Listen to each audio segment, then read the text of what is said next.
Hebdo Africain, notre rendez-vous hebdomadaire en partenariat avec le Timbuktu Institute. Chaque mercredi, nous recevons des experts sur les questions stratégiques pour le continent africain, terrorisme au Sahel, le défi de la communautarisation. C'est le thème de notre rubrique aujourd'hui. Et pour en parler, nous sommes en direct avec Dr Bakary Samb, directeur régional du Timbuktu Institute. Bonjour, docteur Bakary Samb, et merci d'être avec nous. Bonjour et merci de l'invitation. Docteur Bakary Samb, vous appelez depuis un moment à un changement de paradigme dans la lutte contre le terrorisme.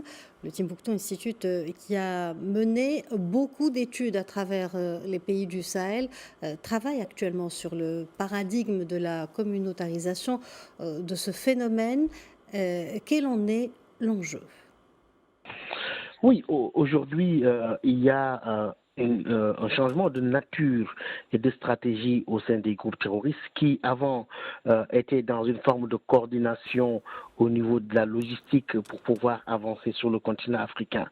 Aujourd'hui, cela change radicalement parce que la stratégie d'AQMI dans la région semble aujourd'hui tourner autour de la création de zones d'instabilité et de l'instrumentalisation des conflits intercommunautaires, comme ceux qui sont liés au pastoralisme, en profitant maintenant de la frustration des communautés qui est due au travers de la lutte contre le terrorisme et des bavures des armées nationales.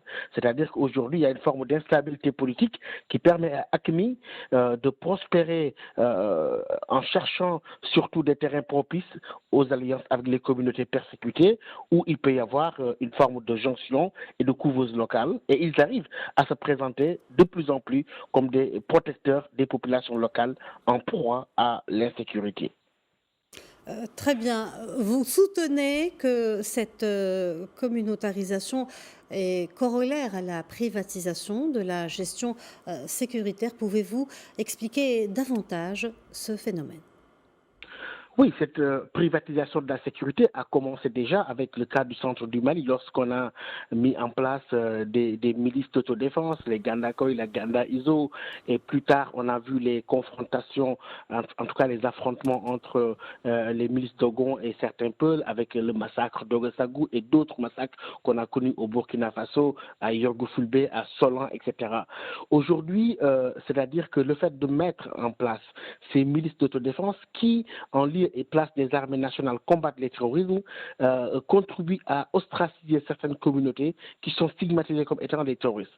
De ce fait, cela oppose des communautés à l'intérieur des territoires et cela pousse à cette communautarisation du djihad, et apparemment nous ne prenons pas en compte la mesure de ce phénomène qui est en train de semer le désordre et de semer la discorde, surtout au sein des communautés qui devaient être unies pour la lutte contre le terrorisme, mais qui, hélas, aujourd'hui, s'affrontent dans le cadre de cette même lutte-là, alors que les armées nationales abandonnent complètement le terrain à des milices d'autodéfense, à des volontaires de la patrie, et comme on l'a vu au début au Burkina Faso, à ce qu'on appelle le phénomène des coulées au go.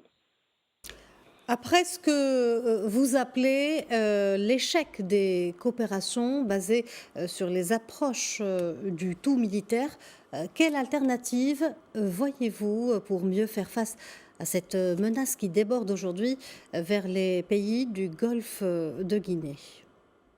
Je crois que nos pays doivent avancer de plus en plus vers une stratégie dite mixte.